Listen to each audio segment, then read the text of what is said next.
This is a safety issue Yes. because we need to know who's in our rec at all times, and we need to know if they're students, because we've had incidents in the rec where there have been there's thefts, etc. Sure. But I also want to talk about the locks. As a result of that, we had so many thefts that the rec actually has purchased locks that students can use free of charge. This is important.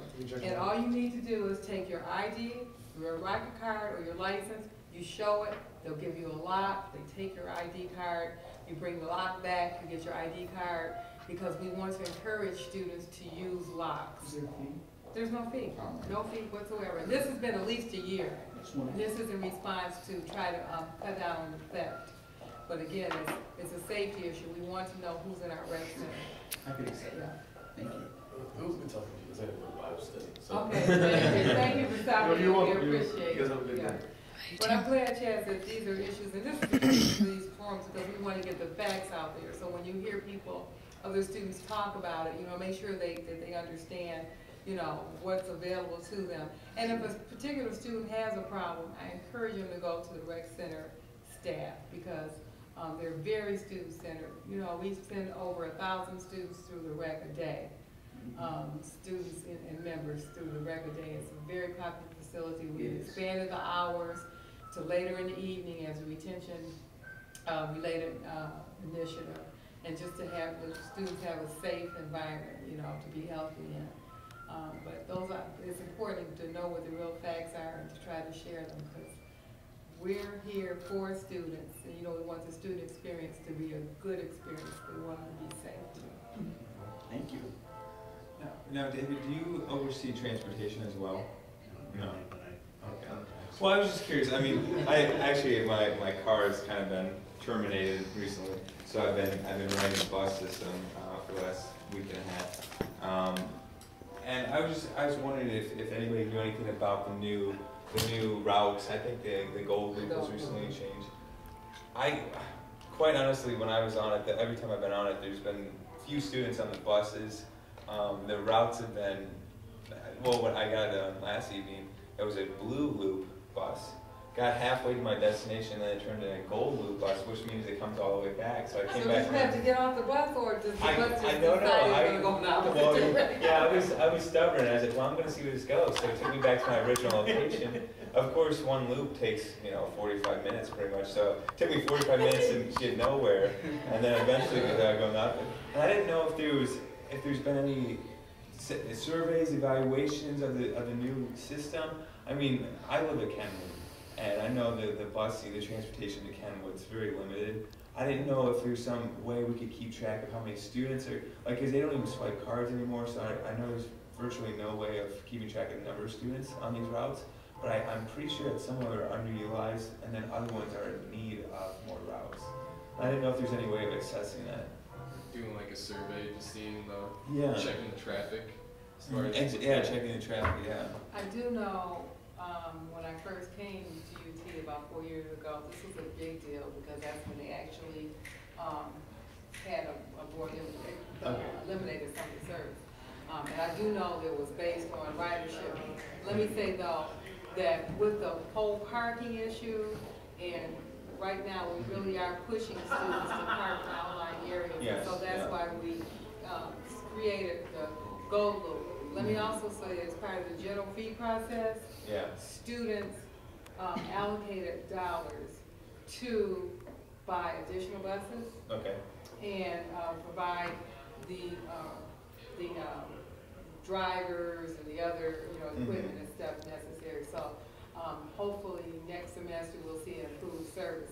But the real issue is, we just can't seem to get it right. Yeah, because I'm not debating the quantity. No, I saw 3 buses within half a mile just the other day. So that's good. I'm just wondering if we're utilizing them to the best of our ability.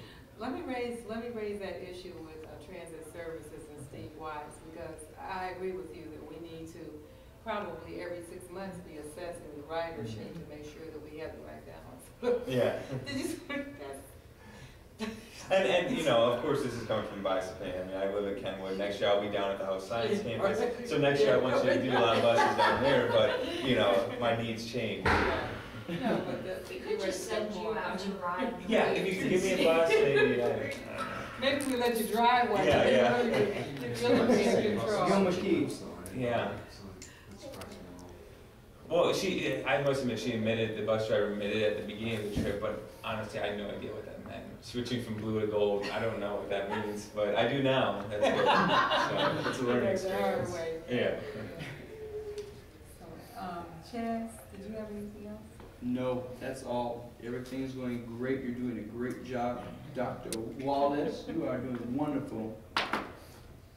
Well, I'm excited because one of the things that we tried to do this year was to improve communication among students. So let me ask you about a couple of other initiatives that we have out there. We have a Facebook page which was created by Emily Hickey, who's an intern in our office, and we're really happy about that. That was her idea. We also have the Student Speak forums, and as Jordan, as you mentioned when you came in, this one is at 7 o'clock in the evening. We initially had it at 11 o'clock in the day, and we're trying to find out the right, balance there. There's some students who can come during the day, but I recognize many students are here in the evening, so that's why we have evenings, so every other week. I've also established office hours on Thursdays from 11 to 1, and any student can drop in on Thursday between 11 and 1. Certainly I'm available at other times by appointment, but I thought it would be great for students to know if they just have a, question or something, it's in my office, 3630 U-Haul. But I'm finding that students aren't coming in, and students aren't coming to this, and that's fine. I mean, I recognize that for students, they're busy, and unless it's something that's really needed and an issue, what I'm saying, it's not, they need it when they need it. That's really pretty much the way we operate as, as humans. But I just kind of, again, want to spread the word, but also if there are other mechanisms that students prefer, is to communicate with them. I really want to know, because my staff and I, Michelle Martinez, Dean of Students, Jeff Wood, Assistant Dean, Joe Campbell, Director of Residence Life, David Ward, Auxiliary Services.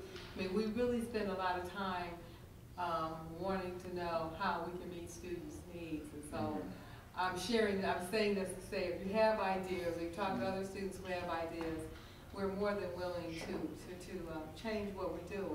I also go to Student Center once a month, and I feel that that's worked very well. Yes. Because students get a chance to hear directly from me updates on key things that are happening in the division and across the university, and also to ask me questions. And some of the questions are across the university, but in my role as vice president, I provide the leadership for getting answers to those questions. I've also had some of my vice presidential colleagues and other colleagues come in to address, some of their issues and concerns.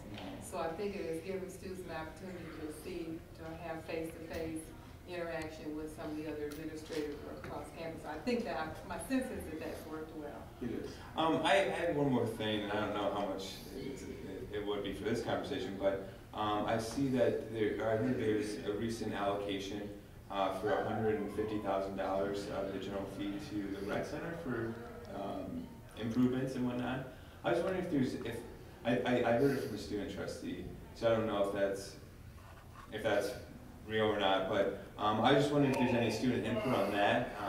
I heard that they're looking to put in a ropes course or something. I don't know how effective that's going to be at the rec. Well, let me say a couple of things. One is, if the general fee process, as you know, is a student-run process where the student government identifies students to certain, I think there's some students by virtue of their position in student government or other organizations are on it, and then student government appoints representatives. But that committee Well, I think this is allocated by the Board of Trustees. Do they deal with the general fee allocations? No, but what happens is once the general students come forward and they go through the general fee process, and every group or office that gets funded, has funds by general fee, has a chance to come in and do a presentation. Then the students make a recommendation. The recommendation is to me.